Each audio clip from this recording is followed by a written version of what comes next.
Wrestling is weird. We all know this, but it's half the fun. The true intrigue, though, is when you get to a certain age and learn what's happening behind the scenes. It's Aladdin. It's like a whole new world. At one point or another, such information has spilled out into the public too, and man, WWE has some strange rules.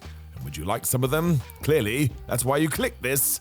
I'm Simon Miller. Let's go. Number 10, the interviewer must be smaller than the wrestler. I mean, it makes sense, I suppose. If you're trying to get across the impression that your talent roster is massive, you probably want to make sure non-wrestlers look noticeably smaller. That's why some individuals who may not be super huge get right into the ring during their entrance, then the entire audience is looking up at them. They are a star. Jonathan Coachman, in an interview with Chris Van Vliet, confirmed all this too, as well as the fact that he was often asked to spread his legs mid-chat, because that would make him shorter still. Coachman even recalled a time where a cameraman had zoomed out too quickly, and yep, we all saw it. Scott Stanford, who has hosted many a WWE show, even said he was asked to kneel on a few occasions, and that's mad. We're not stupid. You can tell when somebody isn't standing up. I suppose it's why today WWE just hires smaller people, although I can't lie. I wouldn't care if an interview was massive, and in fact it could make for a fun bit to mention all the time. What do I know though? I'm an idiot. Number 9, no sneezing and no nodding. This one has been told so many times, it must be true. Vince McMahon, before he left the WWE under controversial circumstances, did not abide by nodding or sneezing. Don't overthink that. It's just weird. Sneezing came down to the fact McMahon felt like humans should be able to control this uncontrollable response. Don't get me wrong, he would yell at himself as and when he did it too. So sneezing was the enemy no matter what. Nodding was also off the table, according to daughter Stephanie, as she once told Barstool Sports. Apparently Vince felt like the shaking of a head could influence a room when discussing creative ideas. And yeah, just bonkers. And if you are that easily swayed, maybe there's more here we're not talking about. Kinda think it's good that he's done. Number 8, no political posts on social media. So this may have changed. Go back and listen to the coverage pre-WrestleMania 41. I'll leave it up to you. It does feel different. I suppose it was highlighted though, because yeah, back in the day, this was most definitely an edict that went around. Do not talk politics. Balance the fan base as much as possible. Evidence was there when NXT's Jackson Ryker of the Forgotten Sons was very vocal about his thoughts, and he pushed the boat out so much fellow stablemates spoke out against him.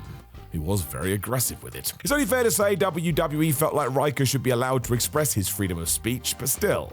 In November 2021, he was let go, and I assume this tied in. If you do go through the years, though, it's always been an area WWE has been sort of quiet about, aside from the occasional outburst on TV. So yeah, I would keep an eye on this one. Plates may have shifted. Number 7, shake everybody's hand. I think this one has relaxed a lot with the modern generation, and thank goodness. As a wrestler myself, I've always made sure to shake people's hands backstage, but I tell you, it can be really intimidating.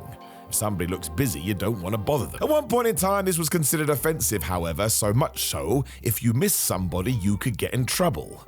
Have to make sure you introduce and say hello to everybody. Cody Rhodes has spoken about this and how his father Dusty even taught him the best way to go about it, and Brock Lesnar weighed in too. He did not like this process as he felt the whole thing was fake. Too many times during the greeting, the other wrestler was staring off into space. Today it does feel like we can understand there's no malice behind not doing it.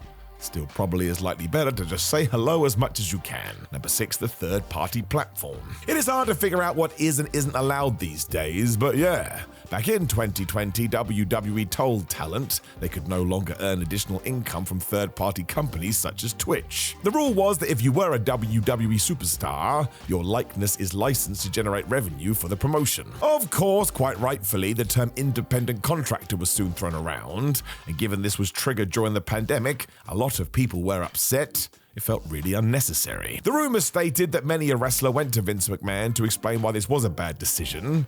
Look at Zelina Vega. She continued to stream and was soon let go. Sheesh. Justin Baruso of Sports Illustrated said it was also due to Zelina starting an OnlyFans account, but hey, she was rehired a few months later. These rules feel looser these days, but OnlyFans is definitely a no-no. Aside from Mandy Rose leaving WWE due to their stance, when the likes of Jordynne Grace have signed, they closed those accounts down. Still, at least the option is there in other guises. It's ridiculous to not let wrestlers do this.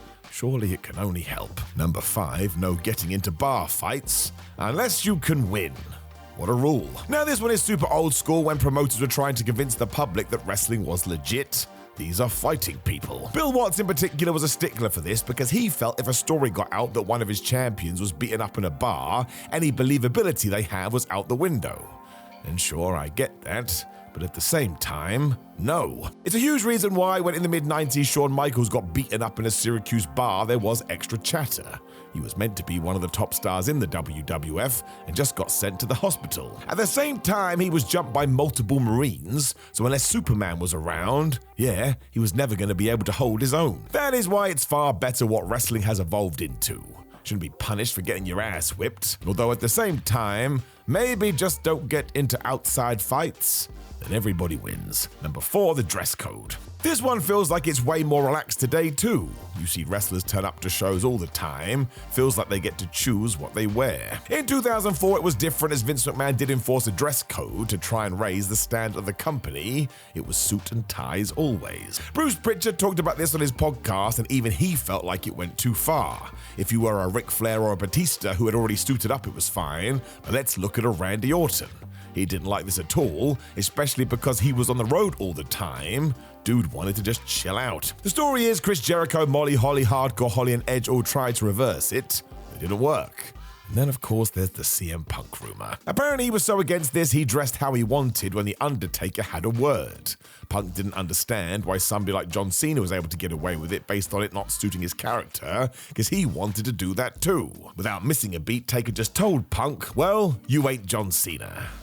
And you wonder why he got pretty fed up after a while. Number 3, wrestlers caught. So thank goodness this is gone. So stupid. It was a way of the locker room policing itself, and I suppose that's fine if it was tackling needed issues, but it wasn't. 9 times out of 10 it was just getting mad about silly things, including The Miz getting chicken crumbs into somebody's bag. He was super apologetic, but still got banned from the locker room.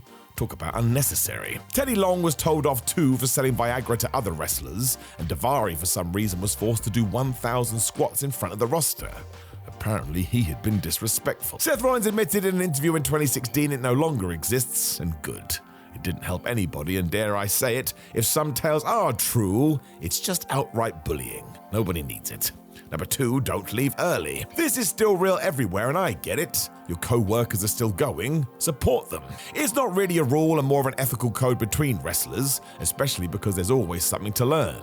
What's the crowd reacting to? And is there any sort of lesson somebody can impart to those in the ring? There's also the risk of a last-minute change, and if you're not there, you're going to upset the apple cart. And Maven chatted about this on his YouTube show.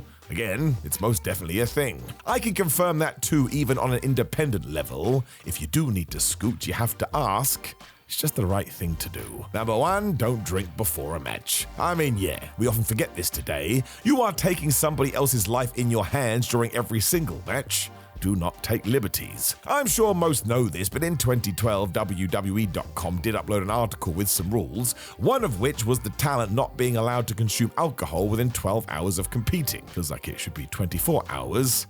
Maybe that wasn't realistic. Of course, there sadly is evidence when wrestlers don't listen to this, most notably the TNA Turning Point 2011 pay-per-view.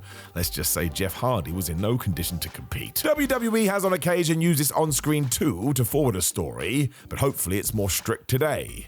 You should be 100% before hoisting somebody above your head. Wrestling is super dangerous. Let's never forget it.